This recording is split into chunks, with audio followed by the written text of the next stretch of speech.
let's talk about lists. A lot of people love making lists. They want a list of specific exercises and practices that they need to be doing every single day to finally make progress. And I'm going to be talking about men and to men right now. So if you're a man listening to this, I'm going to call you out on something. A lot of men, when they start working with a coach, they will expect a coach to give them a manual, to give them a list of specific practices and exercises that they need to stick to every single day. They think they're asking for structure, and they think that once they have this list, they have structure. They know exactly what they need to be doing. But if you guys are not working on your ability to show up for your practice, if you're not working on your own integrity, it's just another list that doesn't mean shit to you.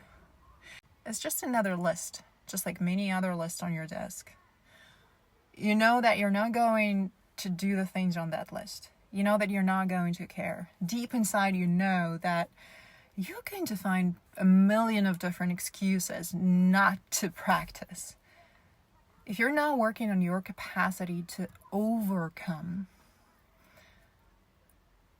those insecurities and that inability to show up for yourself and to create a clear headspace for your discipline. A lot of men think they have discipline, but they don't have a clear headspace. And if you don't have that, there's no room for discipline. A lot of men push too hard for too long just to find themselves feeling exhausted and unable to push any longer. Lists don't mean shit. Your ability to prioritize means everything. Now let's talk about women, shall we? There are a lot of women who also love making lists. But women are more intuitive and they love making their own lists. They love writing lists because when they feel that they're ready for a change and they feel that it's time and they're craving that change and they feel that they're capable of creating that change, they know exactly what it is that they should be doing. So they start making lists of the things that they should be doing. I'm not saying that women don't like to be told what to do. A lot of women love working with professionals who can show them the things that they are not able to see about themselves, which is normal, which is why we need coaches and professionals who are more mature and who are more professional and experienced than we are. But women trust their own lists and their own intuition a lot more. But again, if you're a woman, ask yourself, how many lists of the things that your heart desires do you have sitting on your desk? How many lists did you write this year? How many times have you started the journaling practice to really discover who you are and why the fuck you behave the way you behave still to this day, only to quit this practice because it's too intense and because it's so unbearable and you don't really know what to do with that thing and how to start the practice that you actually have on your list? How many pages of maybe New Year resolutions, maybe desires, maybe practices, maybe realizations do you have in your notebooks? Like pages that are full of your handwriting, pages that are full of the things that your heart desires.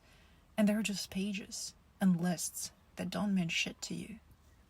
You might say I'm being critical or harsh or ruthless, but I'm saying this because this is my truth as well. This is true about me too. I'm really good at seeing the real thing. I'm really good at seeing the root of the problem. I'm really good at self-reflection. And I can sit down and write down what the problem is. I can dissect it. I can break it down. I can make a step-by-step plan for myself of what it is that I need to be doing next.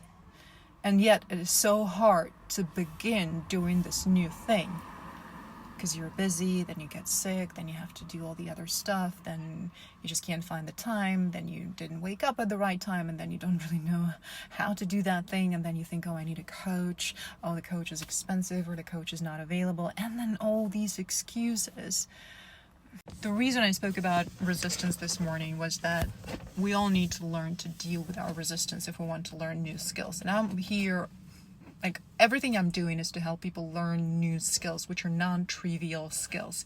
And learning new skills is not about learning a trick or learning a method or learning a sequence of actions that, you perform them and you're done.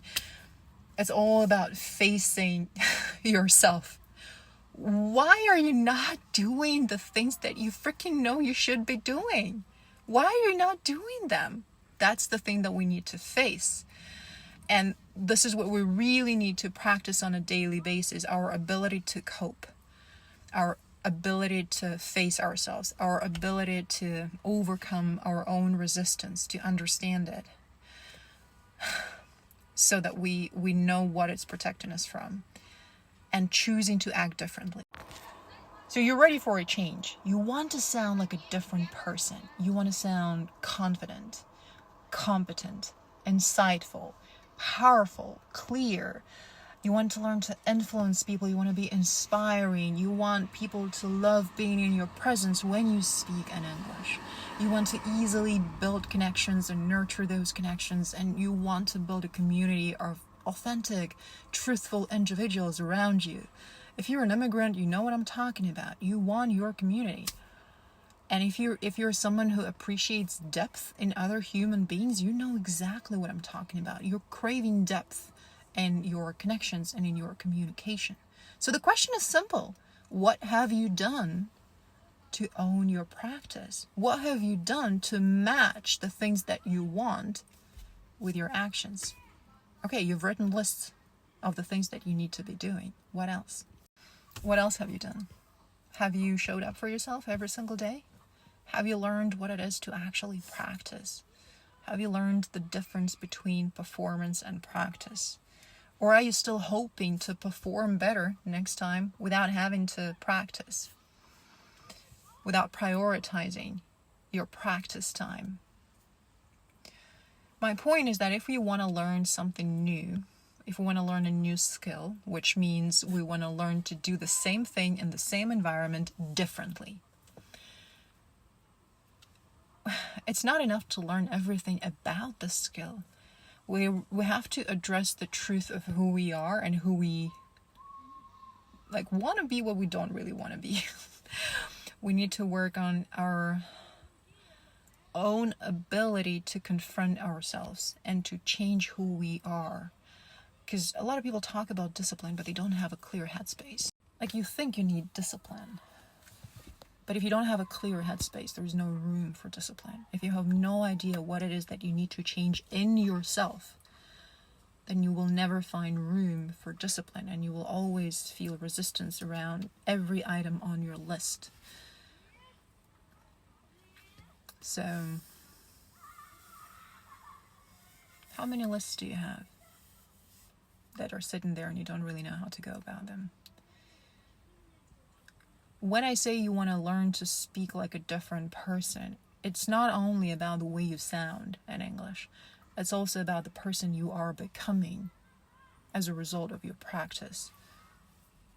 Someone who has integrity, someone who has compassion, someone who can learn fast, someone who can change themselves, someone who can look at their darkest qualities and transform them.